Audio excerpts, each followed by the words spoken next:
perpendiculaire à la section, ça veut dire qu'elle est parallèle à la normale, c'est-à-dire des vecteurs collinéaires. Donc, parallèle à la vitesse, ça veut dire qu'on peut écrire ceci, VDS. Donc, on ne peut écrire QV égale l'intégrale de VDS que si on est sûr que la surface sur laquelle on intègre est perpendiculaire à la vitesse, ou la vitesse est perpendiculaire à la surface. Sinon, on fait, dans le cas général, on fait VNDS pour être sûr qu'on prend la composante qui est vraiment pénètre. Par exemple, si vous avez une entrée comme ceci, vous avez un fluide qui arrive comme ceci, donc avec une vitesse qui n'est pas perpendiculaire à la section. Donc, qu'est-ce qu'on fait? Eh bien, on prend la composante normale. Parce qu'un vecteur vitesse, on peut toujours le décomposer en deux composantes, une normale à la surface et l'autre tangentielle à la surface. Quelle est la composante qui nous intéresse? C'est celle-ci. C'est celle qui va pénétrer, qui va traverser la surface ou la section du tube. Pour obtenir celle-ci, eh bien, c'est V fois cosinus de 7 ans.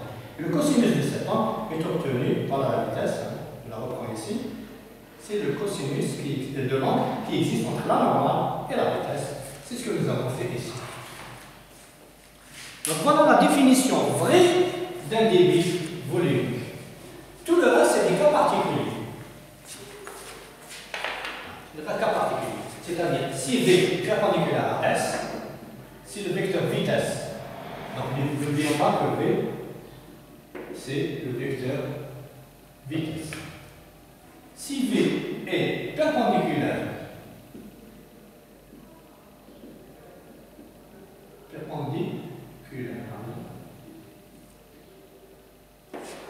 à la section de passage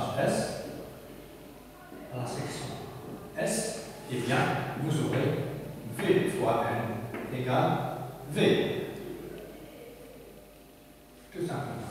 Et donc, à ce moment-là, le débit volumique, c'est l'intégrale de VDS sur la surface de section de passage. Et c'est aussi égal à vitesse moyenne fois la section de passage. Pourquoi? Parce que tout bêtement, la définition de la vitesse moyenne dans une section, c'est 1 sur S, l'intégrale de VDS. Bien sûr, si c'est perpendiculaire à la surface. Ou bien, si vous voulez, vous pouvez écrire comme ceci, VDS sur DS, l'intégrale de DS. Donc ça veut dire S fois V moyen est égal à l'intégrale de VDS, c'est-à-dire le débit volumique. Donc si vous prenez une moyenne ça veut dire quoi? Ça veut dire qu'elle est constante sur toute la section. Et si elle est constante, ça veut dire qu'on peut la sortir de l'intégrale. Il va rester V moyen, intégrale de DS, qui va donner forcément S. Donc on va s'intéresser petit b au débit massique. Petit b, débit massique. Flux massique. Flux au débit massique.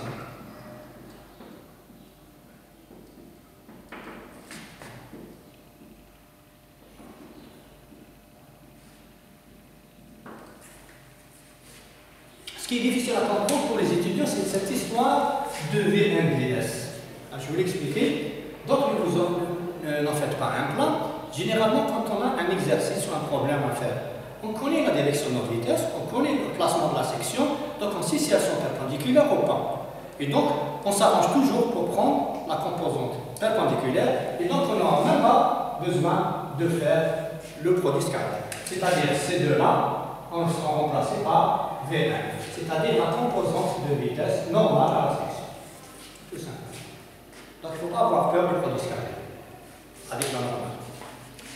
Débit massique, pardon, débit au flux massique. Et bien tout simplement, il s'écrit, vous ajoutez ρ, le débit massique, c'est l'intégrale, toujours intégrale d'une densité de flux massique. C'est quoi une densité de flux massique? C'est la masse volumique que multiplie la vitesse. Donc ça, c'est la densité de flux volumique, c'est la vitesse. La densité de flux massique, c'est masse volumique que multiplie la vitesse. Et j'ajoute bien sûr n pour être sûr que je traverse la surface. Donc, intégrale de V1 ds. Souvent, on vous dit que le débit massique, je l'ai écrit ici, c'est Rho fois QV, bien Rho fois V fois S. Eh bien, là, c'est vrai si on considère la vitesse moyenne et si on suppose que Rho est constant. Or, dans un fluide, lorsqu'il est chauffé refroidi, Rho peut changer d'un point à un autre. Et quand vous avez des mélanges, les concentrations ne sont pas les mêmes des différents composants ou espèces chimiques qui existent dans le mélange, donc la masse volumique peut changer d'un point à un autre. Donc le cas général, le cas le plus juste, c'est celui-là. Ça, ce n'est qu'un cas particulier. À la trace.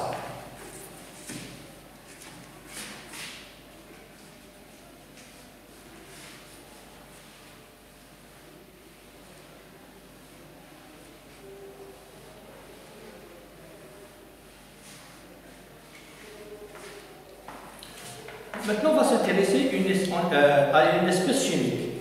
Donc, pour une espèce chimique,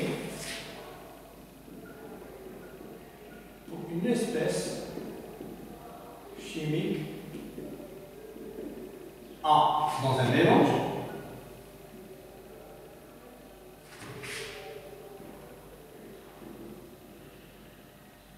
donc ça c'est le débit massif pour le mélange, le total. Donc, pour le mélange, s'il s'agit d'un mélange de plusieurs espèces. S'il s'agit d'une seule espèce, et donc le débit massif de l'espèce ou du mélange, c'est la même chose. Mais quand il s'agit de plusieurs espèces, on peut écrire le débit massif d'une espèce A, donc il va être exprimé par 1 point A, qui va être égal à l'intégrale de l'eau.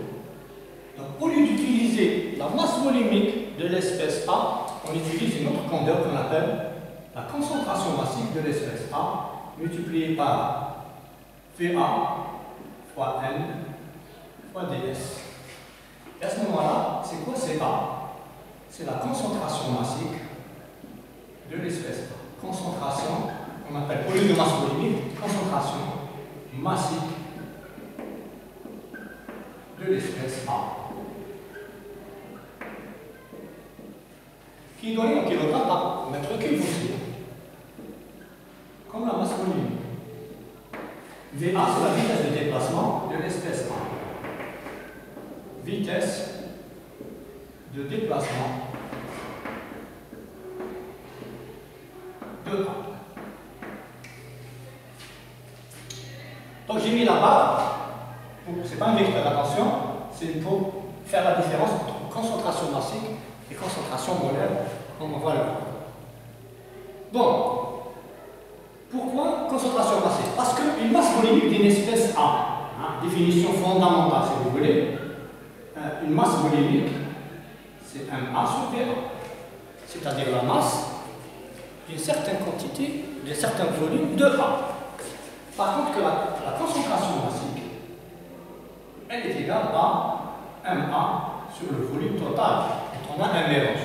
Quand on a un mélange, eh bien, on fait la différence entre la masse volumique qui est une propriété physique, qui peut être constante, si on ne change pas de température, elle est tout le temps constante. Et concentration massique, elle peut changer, pourquoi? Parce qu'elle dépend du volume des autres espèces aussi. Alors que là, par exemple, si vous prenez de l'eau, 1 litre d'eau, il pèse toujours la même masse, donc il aura une masse volumique constante. 1 litre d'eau, c'est 1 kg. Par contre, dans un mélange, vous avez non pas le volume de l'eau, divisé par le volume de l'eau, pour définir la concentration massique, on divise par le volume de toutes les espèces. Et donc ça fait une différence entre CA et ρ. On définit également le débit molaire. Donc ça c'est le débit massique. Débit massique de A. On définit aussi le débit molaire. On définit le débit molaire de A. Le débit molaire, c'est quoi? C'est des, au lieu de kilogrammes, c'est des moles par seconde. Alors que là, c'est des kilogrammes par seconde. Donc ce débit molaire, eh bien, il sera noté 1 point A, intégrale de toujours, au lieu de concentration massique, c'est concentration molaire, que multiplie VA VNDS. Ici, c'est A, c'est la concentration molaire. Concentration molaire de A. Et donc, c'est mol par mètre cube. Maintenant, il nous reste 3 débits à définir.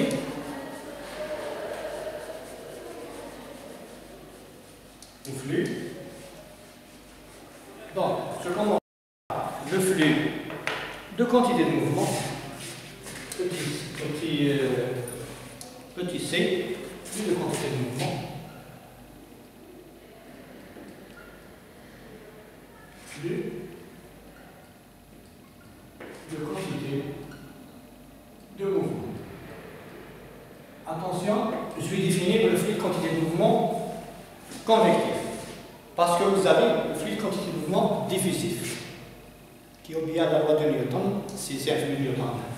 Donc, ce flux de quantité de mouvement que je vais noter, grand M, ça c'est un vecteur bien sûr, et j'ajoute point.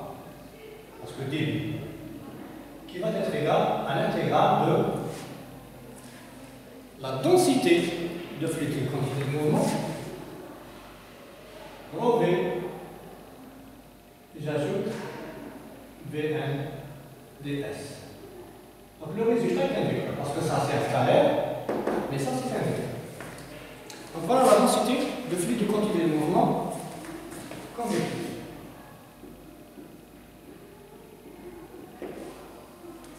Parce que si c'est le flux diffusif, vous allez avoir par exemple ici le frottement.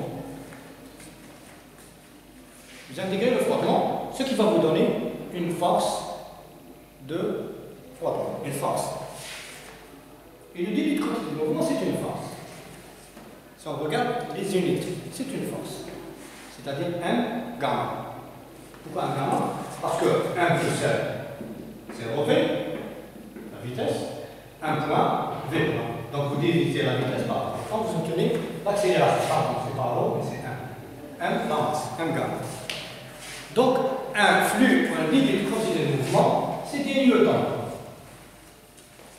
Vous allez me dire où sont les secondes? Eh bien, c'est la débit, c'est la quantité de mouvement par seconde. Et la quantité de mouvement, c'est mv. Kilogramme mètre sur seconde, ça vous donne donc kilogramme mètre sur seconde carré. Maintenant, petit d, le flux de chaleur. D, flux de chaleur. On va intégrer une densité de flux de chaleur que vous ne connaissez pas encore, mais on va la définir. C'est le flux de chaleur, on va le noter comme ceci. Et la densité de flux de chaleur, on va la noter Q, vecteur Q. Donc Q, c'est vecteur densité, vecteur densité de flux de chaleur.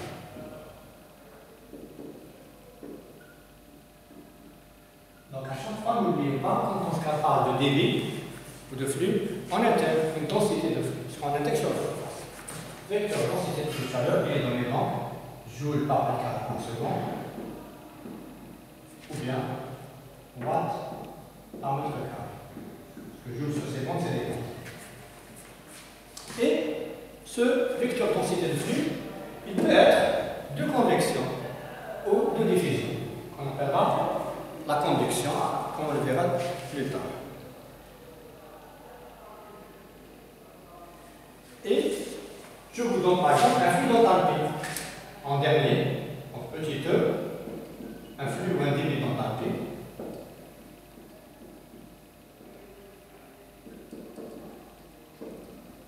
En vérité, c'est une chaleur qui se déplace. Une chaleur qui se déplace par le mouvement du fluide. Par exemple, quand vous chauffez de l'eau dans un tuyau, dans un chauffe-bain, donc il y a de l'eau froide qui rentre dans le chauffe-eau, comme il y a de la flamme va chauffer le tuyau va transmettre la chaleur au fluide qui se déplace, et va transporter toute cette énergie vers le robinet. à la sortie du rebelle. Donc, le flux d'enthalpie, c'est tout simplement, là aussi, on va intégrer, donc on va écrire H point, intégrer les densités d'enthalpie. Rho, Cp, T, que multiplie V, N, ds. Donc voilà la densité de flux d'enthalpie. Quand on intègre sur la surface, ça fait flux d'enthalpie. Donc vous aurez, comme si c'était M, Cp, delta T, Cpt. 1 point 0, V, NDS, c'est le débit massif. Nous avons vu tout à l'heure. Donc l'enthalpie c'est ça, et donc ça sera par unité de temps, parce qu'il y a un déplacement. Voilà, on a terminé avec ce chapitre, et on va aborder le chapitre 2.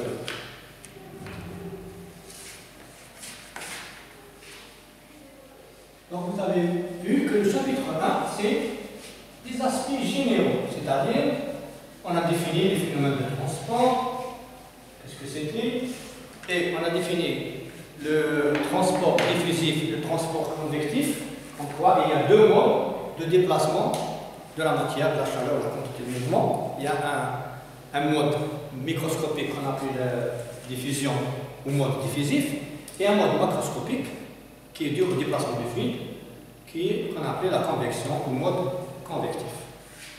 On a défini également les lois du transport diffusif, c'est-à-dire les lois de Newton pour la quantité de mouvement, loi de Fourier pour la chaleur et loi de Fick pour le transfert de matière. Ensuite, on a parlé des équations d'échange. Les équations d'échange qui sont nécessaires pour obtenir ce qu'on désire, c'est-à-dire l'évolution de la température, de la concentration, de la vitesse, ce qui permet de calculer les flux ou les débits. Oui, on a donné les définitions des flux et des débits. Et on avait précisé que ces équations d'échange nécessaires sont obtenues à partir des lois fondamentales de conservation. Donc, pour le transport de la quantité de mouvement, on a appliqué tout bonnement la relation fondamentale de la dynamique, qu'on appelle première loi de Newton. Donc M gamma égale somme des forces extérieures. Ce M gamma, c'est tout simplement la variation de la quantité de mouvement dans un système. Et si on utilise un volume de contrôle, cette variation, ce sera le débit d'énergie entrant moins le débit d'énergie sortant égal plus les forces extérieures, ça nous donne le débit d'énergie total accumulé. Pas d'énergie, de quantité de mouvement accumulé. Eh bien, la même chose on a fait pour la chaleur, eh bien on a appliqué tout simplement la loi de conservation de l'énergie, et donc le premier principe de la thermodynamique.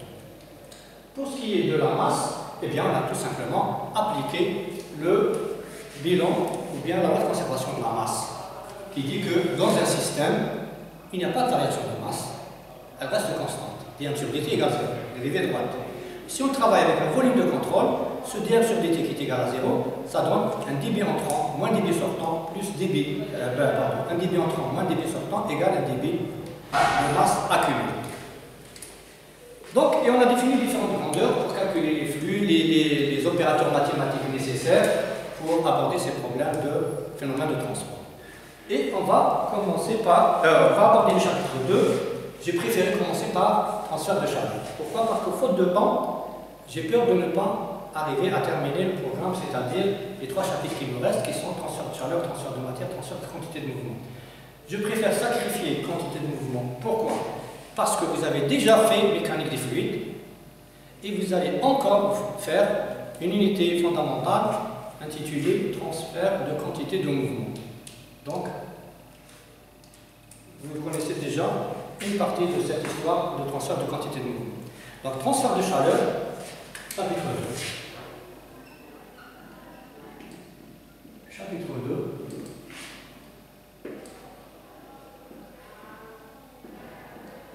Transfert de chaleur.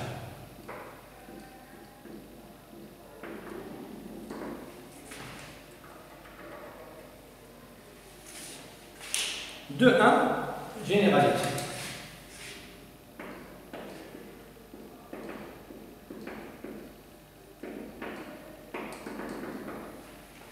Donc il y a une introduction que je vais lire, je ne vais pas écrire l'introduction. Donc de 1 à introduction. Je ne sais pas si je vais écrire ou non. C'est pour ça que je préfère que les étudiants aient toujours leur document à côté pour suivre le cours, que ce soit en salle ou bien face à une vidéo. Donc, le transfert de chaleur. Donc, dans l'introduction, on définit ce que c'est que le transfert de chaleur.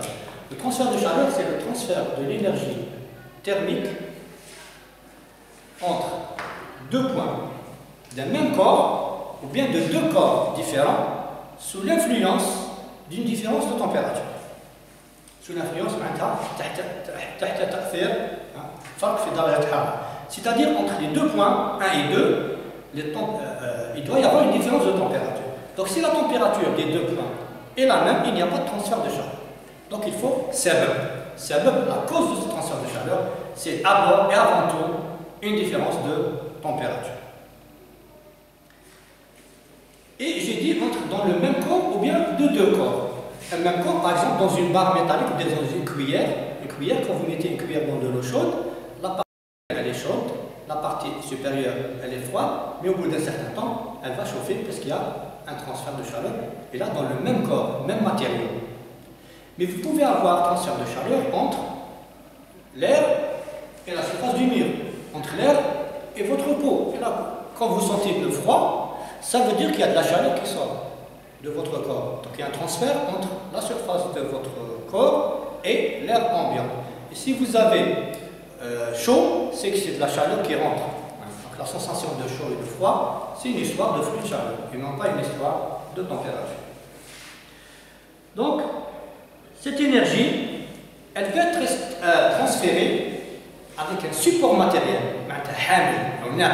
un support matériel qui va transporter cette énergie d'un point à un autre, mais elle peut se faire sans support matériel. Donc, quand est-ce qu'elle se fait avec support? C'est dans le cas de la conduction et de la convection qu'on définira plus tard. Et le transfert de chaleur n'a pas besoin de support matériel quand il s'agit du rayonnement. Parce que le rayonnement, c'est le troisième mode de transfert de chaleur.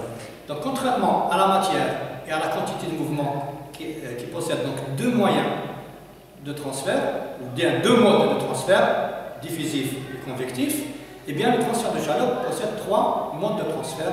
Le diffusif, qu'on appelle la conduction, le convectif, qui est la convection, et le radiatif, qui est le rayonnement. Le rayonnement n'a pas besoin de support matériel. Il peut se déplacer même dans le vide, puisqu'on reçoit la chaleur du soleil, alors qu'entre la Terre et le soleil, il y a des espaces vides. On reçoit donc son rayonnement. Bon, les applications sont nombreuses. Vous avez le chauffage, la réfrigération, l'industrie du pétrole, les centrales nucléaires, l'industrie chimique, etc. Le transfert de chaleur existe un peu partout. Même quand vous chauffez de l'eau dans une casserole, vous chauffez de l'eau dans un chauffe-bain, etc. Donc, les 2, 1, 2, c'est les trois modes. Donc, je vais parler de la définition de la chaleur, du transfert de chaleur. Maintenant, en 2, 2, 2, donc je vais parler des modes de transfert. Mode de transfert de la chaleur. Et donc le premier mode, c'est le mode diffusif. Donc avant de parler de ce mode, avant le transfert de chaleur, c'était une discipline qui faisait partie de la thermodynamique. Donc avec la découverte de la loi de Fourier et des lois de conservation, le transfert de chaleur s'est développé. Parce que la thermodynamique, elle peut vous donner la température à l'état initial, la température à l'état final, etc. Mais quand la théorie s'est développée, on était capable de connaître la température à n'importe quel instant, à n'importe quelle position. Et donc, le transfert de chaleur a fini par sortir de la thermodynamique et former une discipline à part entière. Donc, le transfert de chaleur, les différents modes. Le premier mode, c'est la conduction. C'est-à-dire c'est le mode diffusif, c'est-à-dire microscopique, mode diffusif. Et ça, on l'a déjà défini au début. Donc, on l'a défini au début, ça c'est-à-dire le chapitre précédent, il se fait comment? Eh bien, tout simplement, d'abord, cette conduction, elle doit avoir lieu avec un support matériel. Elle peut avoir lieu dans un solide, dans un liquide ou dans un gaz. Donc, pas forcément un solide uniquement. Et donc, c'est le transfert d'énergie thermique par interaction directe entre les molécules, les atomes et les électrons. Donc, c'est les éléments qui constituent la matière. Donc, quand vous chauffez une partie d'un corps, les atomes ou les molécules qui le constituent, les électrons, etc., commencent à s'agiter de plus en plus vite. Cette agitation, qu'on appelle l'agitation thermique, c'est un mouvement naturel qui se fait sur une petite distance qu'on appelle le libre parcours moyen et se fait avec une vitesse qui va dépendre de la température. Si la température est égale à 0 Kelvin, là, que je diamètre, rien ne bouge. Mais dès qu'on a une température, il y a une agitation. Cette agitation implique qu'il y a une énergie cinétique. Quand la température augmente, l'énergie cinétique va augmenter, et comme il y a des chocs entre les molécules chaudes et les molécules froides, il y a un transfert de l'énergie cinétique d'une molécule à l'autre, et c'est ainsi de suite que la chaleur se propage de façon microscopique d'un point à un autre. Dans le cas des métaux, par exemple, conducteurs, dans le cas des métaux, c'est les électrons libres qui se trouvent sur la dernière couche qui sont responsables de ce transfert. Et donc, finalement, un bon conducteur de chaleur, c'est un conducteur dont les atomes possèdent une grande quantité d'électrons sur la dernière couche. Donc voilà ce qu'on peut dire sur la conduction. La convection. Donc je n'écris pas, mais vous avez le document dans lequel vous avez la définition. La convection, on a déjà expliqué en gros, c'est le mode convectif. C'est le mode macroscopique. Donc ce mode-là, il a lieu uniquement dans les fluides. Uniquement dans les fluides. C'est-à-dire liquide ou gaz. Et là, c'est la conduction, elle peut avoir dans les trois types de matière, solide, liquide ou gaz. Donc, il concerne le transfert entre un fluide, généralement en mouvement, et la surface d'un solide.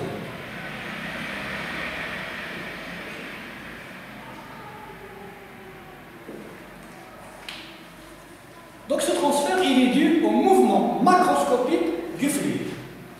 Il concerne principalement le transfert entre un fluide en mouvement et une surface solide. Obligatoirement, nécessairement, donc cette surface est en contact avec le fluide. Par exemple, le transfert de chaleur qu'il y a entre l'air de la salle et la surface du mur, c'est de la convection. Que ce soit dans le sens air surface ou bien surface air. Ça dépend quel est l'élément qui est le plus chaud. Donc le transfert entre la peau, notre peau, et l'air, c'est un transfert de chaleur, pas convection. Le transfert de chaleur qui se fait entre le tube métallique qui est chauffé par la flamme et l'eau qui circule à l'intérieur, c'est de la convection. Donc la flamme va chauffer le tube, la chaleur va traverser l'épaisseur du tube par conduction, puisqu'on est à l'intérieur du solide, et entre la surface intérieure du tube et l'eau, elle se fait par convection. Donc il y a un mouvement nécessaire. Dans la convection, le mouvement du fluide peut être forcé ou naturel. Qu'est-ce que ça veut dire forcé? C'est-à-dire si le mouvement du fluide est provoqué par une force extérieure, on dit qu'on a affaire à une convection forcée. C'est quoi une force extérieure? Ça peut être la gravité, le poids. Donc si on met le fluide sur une pente, eh bien il va descendre par gravité, donc c'est une convection forcée. Si on met une agitation, c'est une convection forcée. Si on utilise une pompe, c'est une convection forcée, un ventilateur, etc. Mais si le mouvement est provoqué naturellement, c'est quoi un mouvement naturel? Eh bien, c'est un mouvement qui est provoqué par une différence de densité, une différence de masse volumique. Vous savez très bien que quand vous mettez par exemple deux fluides de densité différente, qu'est-ce qui va se passer? Celui qui est le plus dense, si vous le mettez en haut, il va se mettre à descendre et l'autre va se mettre à monter, hein, pour que le plus lourd passe en bas et le plus léger va monter en haut, comme l'eau par exemple avec l'huile.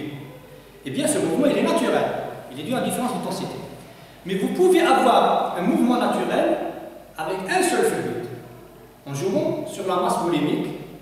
Et qu'est-ce qui permet de jouer sur la masse volumique? C'est la température. Exemple, si vous par exemple, vous avez ici un chauffage. Le chauffage est bien sûr de température élevée.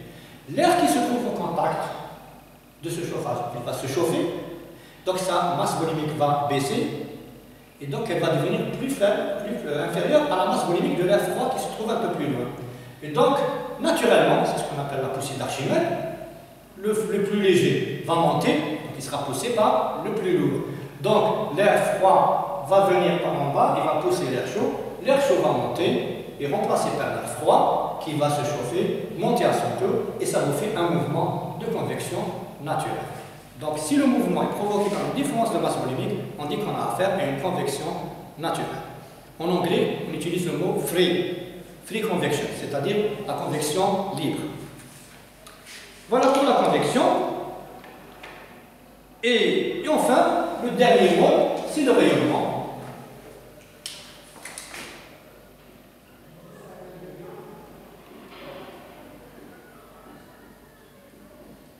C'est le seul mode qui n'a pas besoin de support matériel. Eh bien, il s'agit de quoi? C'est le transfert d'énergie par absorption ou bien émission. Absorption, quand je reçois, j'absorbe. Par absorption ou émission, ça dépend si le transfert se fait dans ce sens ou dans ce sens. Il se fait dans ce sens, c'est en fonction de la différence de température, lequel est le plus chaud.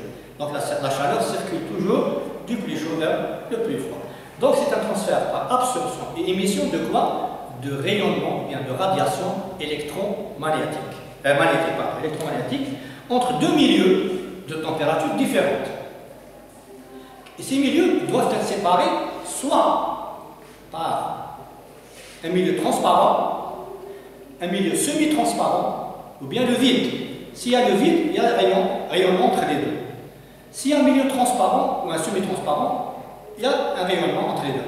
Si le milieu est opaque, c'est-à-dire il n'est ni transparent ni semi-transparent, il n'y a pas bien sûr de chaleur par rayonnement entre les deux. Qu'est-ce que c'est qu'un milieu transparent? C'est un milieu qui n'absorbe pas de rayonnement et qui n'émet pas de rayonnement. C'est-à-dire il est neutre. Neutre, par exemple, si je prends de l'air sec, constitué d'oxygène et d'azote seulement, le rayonnement thermique va le traverser sans qu'il le dérange. C'est-à-dire qu'il n'est pas taché. On peut avoir un milieu semi-transparent. C'est de l'air, par exemple, qui contient de l'humidité, ou bien qui contient du CO2, hein, des gaz qui sont semi-transparents. Ben, qu'est-ce qui va se passer? Quand le rayonnement traverse ce milieu, une partie va être absorbée par ce milieu. Mais il laisse passer une partie qui va arriver à le corps, notre corps, c'est-à-dire le corps qui va recevoir ce rayonnement.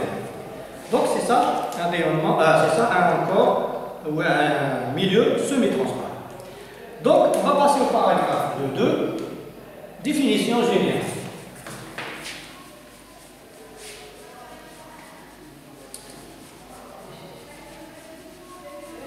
Donc vous constatez que je n'ai pas écrit l'introduction, je n'ai pas écrit la définition de la convection, rayonnement. Donc vous allez avoir ça dans votre support écrit, vous lirez tranquillement. C'est pour gagner du temps. Donc paragraphe 2, définition générale.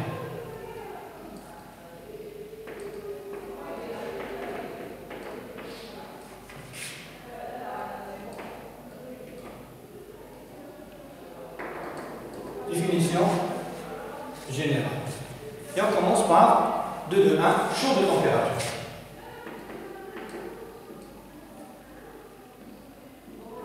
Champ de température.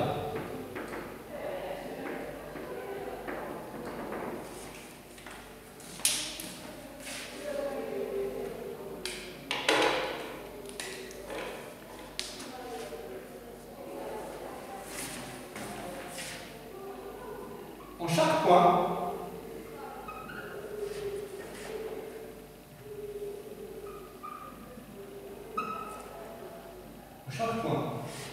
M d'un milieu solide, liquide ou gazeux.